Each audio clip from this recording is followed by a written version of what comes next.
My husband, Tyson, called just 3 minutes before my father's funeral started. I have been wondering where he was for a little while. What on earth was he up to? I won't be attending, so take care of things. Did I hear that correctly? How can he say this just 3 minutes before? I just think that it's a waste of time to be there only to pay respect. Well then, good luck. My husband abruptly hung up the phone. My father had adored Tyson, like his own son. Does it mean that there's no use for the deceased? As for Tyson, there had been too many things that he had done before this, and I no longer had the energy to get angry. Still, this is unacceptable. Dad, we were not good judges of character. I spoke to my father's photograph. My father in the picture was smiling. If my father were here right now, he would surely say, "Forgive him." But I'm not going to let it slide. Even if you forgive him, Dad, I won't. It's not just a matter for our family anymore. My father ran a small factory in town. They primarily make specialized industrial papers, using a very unique skill in his factory. The papers are called separator, and they were used in lithium-ion batteries and other applications. It is a niche industry, but our products hold a significant market share. The company was founded by my maternal grandfather, and my father joined as an employee. Recognizing his hard work, he was welcomed as the son-in-law to the family, and by the end of that year, I was born. My mother was weak, and her life was in danger when she gave birth to me. So, after that, my mother refrained from getting pregnant. As an only child, I was raised with great care. Unaware of these circumstances, I used to pester my mother sometimes that I wanted siblings. Yes, I'd like to give you siblings too, my mother would say, with a slightly sad smile. My mother had weak kidneys, and she started receiving dialysis in her 20s. In her case, dialysis was performed about twice a week. Dialysis replaces the kidneys in filtering the waste products that the blood has collected from the body. They take blood out of the body, clean it, and then return it to the body, but the step of temporarily removing the blood from the body for filtration is more physically taxing than one might imagine. On the day she received dialysis, my mother would usually be exhausted, and on the second and third days, she would regain her strength. Then, the following day, she had to receive dialysis again. As I watched my mother, my heart ached when I was a child. My mother passed away when I was in the 5th grade. It's said that the lifespan of people receiving dialysis is shorter than those who don't, but I wished she could have lived, at least until I turned 20. My father was apparently a diligent student in high school. I heard that he was in a football club. According to his lifelong best friend, with whom I still keep in touch, my father was strong, and even earned the respect of some gang groups. By the way, this close friend of my father's, despite his intimidating appearance, is actually a police officer. I'm sure that he was a bad boy when he was in school. My father was a person who valued gratitude, and he would always say, "People have to know what gratitude is. Without gratitude, you're just an animal." As if it was his habit. Though deep down, I couldn't help but think, people say that if a dog is fed for 3 days, it will never forget the favor. I was influenced by my father, and I have lived my life trying not to become an ungrateful person. I believe my father and mother truly loved each other. Or rather, my father was head over heels with my mother. There's no doubt about that. After all, my father never remarried and raised me all on his own. As for the factory, thanks to dependable employees, business was steadily growing. Especially, Angelica, the female employee, in accounting, was an indispensable presence. I aspire to become like Angelica one day and help my father with his work. After graduating from high school, I joined a medium-sized company in the same industry. I worked there for 5 years, learning the ropes, with the intention of eventually helping the family business. One evening, my father brought one of his employees home. The employee was Tyson. It's not often that someone is invited into our home. He seemed very cheerful and kind. Apparently, he had just joined the company a month ago. Tyson grew up in a children's home. His parents left him in a children's home and disappeared when he was young. During his middle and high school years, Tyson was what you might call a bad boy, doing bad things, and caused trouble for those around him. Realizing he needed a change, he applied to various companies after he graduated from high school, but he was rejected everywhere, except for my father's company. He works really hard, always thinks ahead, and he is really reliable, my father told me happily. Tyson blushed and said, I won't forget the president's kindness for hiring someone like me. I'll do my best to prove that you made the right choice. My father saw Tyson as a person, and I liked my father for that. Seeing my father's joy, I had a favorable impression of Tyson, who made him so happy. After that, my father frequently brought Tyson home. I gradually found myself drawn to his serious and honest personality. It seemed my father already considered him a potential son-in-law. If that's how my father feels, then Tyson is the right person for me. Soon, we started dating and got married in no time at all. After we got married, Tyson came to live with us, so we started our life with the 3 of us. My father started entrusting him with his work, and it seemed he was spending more time at home than before. Tyson learns so quickly, and he's a real lifesaver, my father would say. Dad, you used to be so busy, with hardly any days off. This is great, I replied. My father and Tyson often went out together, and my father cherished him like a real son. When we had meals or watched TV together, there was always laughter in our home. My father seemed delighted to have a reliable successor. The presence of a promising successor is crucial in the business world, as it directly impacts management. Especially in small companies, even the treatment received from banks for loans for equipment investments can change. Recently, even the bank representatives who visit us seem to have become friendlier. I wished every day for this happy life to continue. I thought everything was going smoothly until that fateful day of the accident. It was a winter day, about a year after Tyson and I got married. I received a call informing me that the car which my father was riding was involved in an accident while he was working and had been taken to the hospital.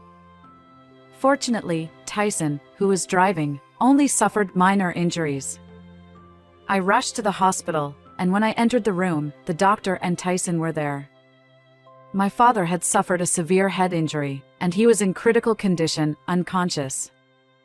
The doctor said that the chances that my father was going to make it were slim.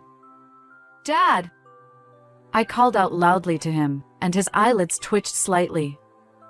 Dad! I'm here! I'm by your side. Sorry. Even though I was with him. Tyson's face turned pale, and he looked like he was about to cry. You're not to blame for any of this.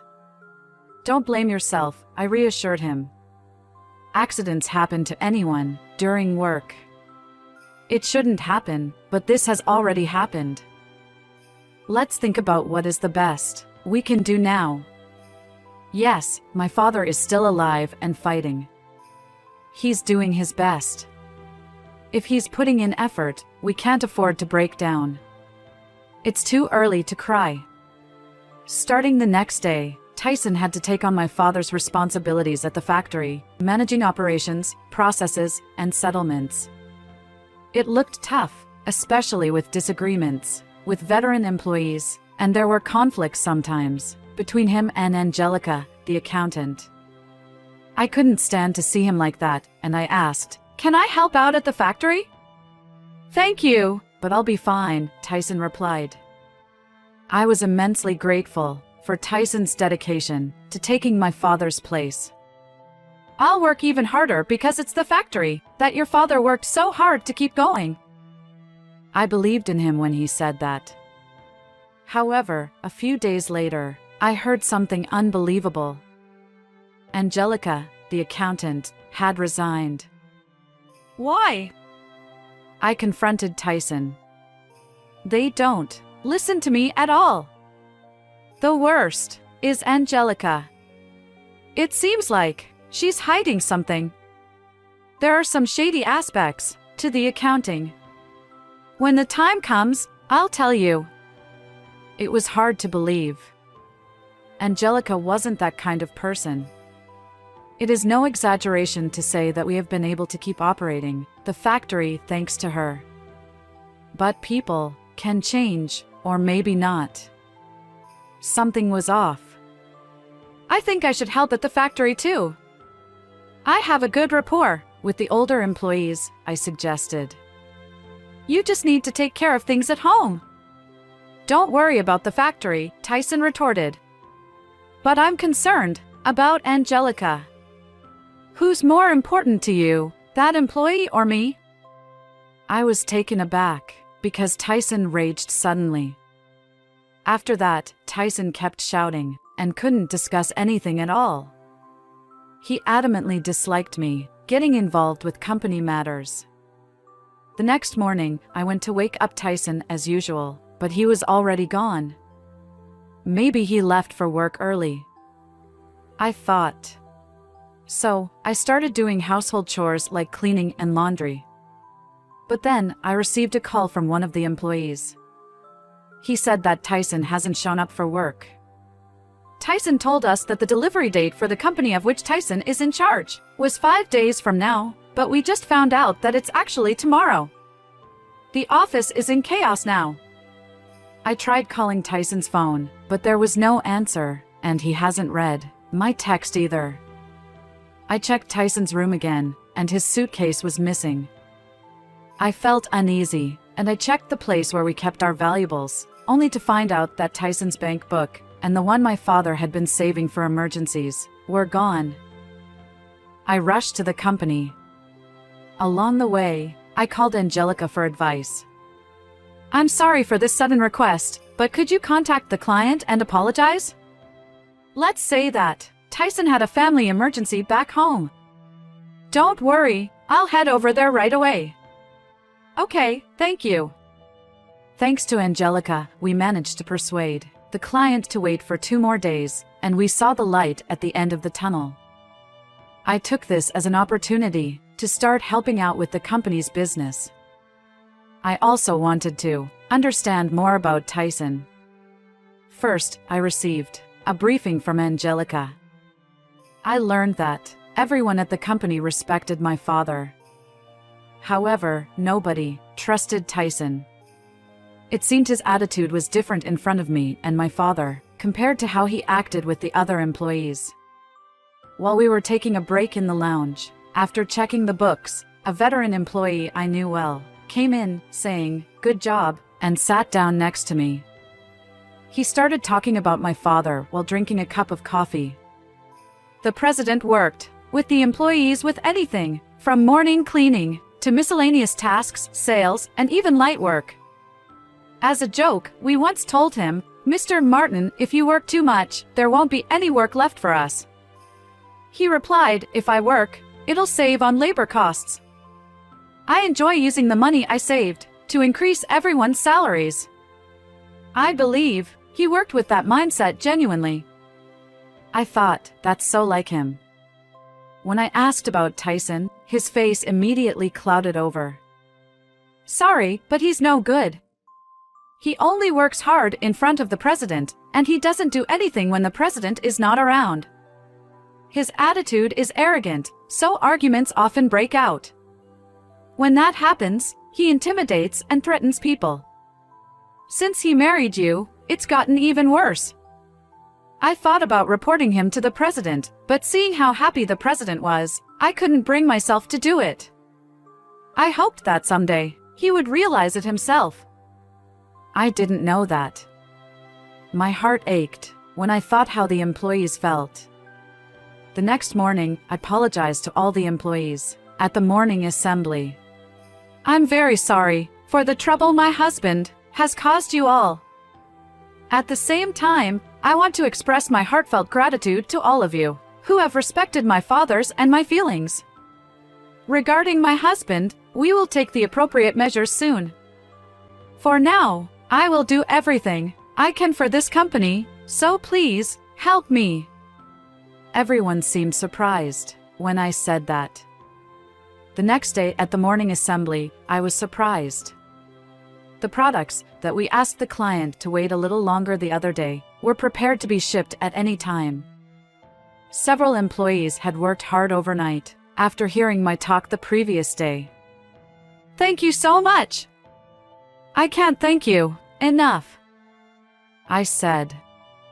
Thanks to the efforts of all the employees, the company returned to normal business the next day. After everyone had left, I cleaned the office while waiting for Tyson, but he never showed up. Late that night, I received a call from the hospital. They told me that my father's condition had worsened and they asked me to come. My father looked like he was just sleeping peacefully, except that he was wearing an oxygen mask. Yet, all of the functions in his body were about to shut down. When the heart's function deteriorates, the human body is unable to distribute blood throughout the body, and the area where the blood doesn't flow dies. The most crucial part is the brain. If the brain dies, it means the functions the brain controls in the body will also cease. I know that it's a bit late to realize, but the heart is truly remarkable. It's been working continuously since you were born. So, it's only right to say, thank you to this heart. I stroked my father's chest as I spoke. But it's still too early, Dad. Something inside me snapped, and tears overflowed, blurring my vision. I didn't hold back, and cried openly. Tyson showed up, on the night of the visitation, sitting among the relatives, with an innocent expression. Where have you been all this time? I've been busy with a lot of things. He said it, without a hint of remorse. The factory was in chaos. I've decided to help out from now on. In that moment, it seemed like all the color drained from Tyson's face. What the hell are you talking about? Yelling at me won't work. I have some questions about the accounting. Make some time for me after the funeral tomorrow. That night, Tyson didn't come home. I thought he had a good relationship with my father, but it was all fake. I couldn't rely on him anymore. The next morning, I headed to the funeral hall early. The funeral was scheduled for 1 p.m., but as the chief mourner, I had a lot to do. I had to make sure that preparation for the funeral was going well, read the condolence messages, and specify the placement of flower arrangements.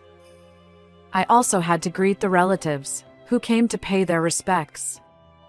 Tyson also came to the venue to help with the preparations. He can't afford to skip the funeral, can he? 5 minutes before the funeral was set to begin, an announcement was made. We entered the hall and took our seats, but Tyson was nowhere to be found. 3 more minutes. That's when Tyson called. I won't attend the funeral. What are you talking about? What do you mean? Something inside me snapped. You're not coming. I just think that it's a waste of time to be there only to pay respect. Goodbye. The funeral proceeded without him. He deceived my father, abandoned his work, and then skipped the funeral. He must think I'm a pushover. He must think that I'm in love with him and I have no other choice but to rely on him, especially now that my father has passed away. In the past few days, I learned everything about the company. Tyson, I don't even have enough feelings in me to be angry with you anymore. I took out my phone and called the police. The next morning, I heard Tyson banging on the front door of the house, shouting. When I opened the door, he immediately started apologizing. I'm really sorry, please listen to me. Listen to what? Last night, I received a call from the police. I'm suspected of embezzling company funds. Did you report me? With Angelica's assistance, I checked the company's financial situation. In the process, we discovered that Tyson had a substantial amount of outstanding accounts receivable, and it was suspicious, so we investigated, and the embezzlement was discovered. Everything is already out in the open, so just give up. I thought something was strange, because you didn't want me to get involved in the factory business. Besides, you took my father's passbook from home, didn't you? Where have you been all this time, after you took it? I've been doing out-of-office sales. Oh, really? So your out-of-office sales is taking a woman that I don't know to a tourist attraction in the South? You used my father's car, didn't you? The dashcam recorded everything. No, it's not like that. I don't want to hear your excuses. We're getting a divorce. I'll have a lawyer contact you, so please wait for it. Goodbye. Saying that, I closed the door. Tyson stood there for a while, but eventually he gave up and left. After some time, the divorce was finalized. I consulted with a lawyer and successfully claimed alimony.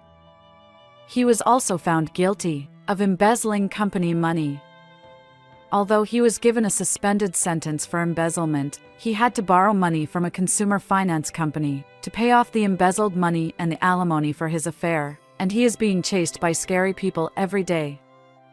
By the way, the reason why he stopped coming to the company was because he was enjoying a vacation with his affair partner, with the embezzled money. If he hadn't made a mistake with the delivery date back then, maybe the affair wouldn't have been exposed. Evil deeds don't go unpunished. Now, I wonder how he's going to live his life from here on. Well, it doesn't matter to me. I have succeeded my father and became the president. Angelica has returned to work to support me. The future is uncertain, but I am full of motivation right now. I'm very busy every day, but I am committed to creating a workplace where everyone can work with enthusiasm. The day begins with another morning meeting again today. Good morning, everyone!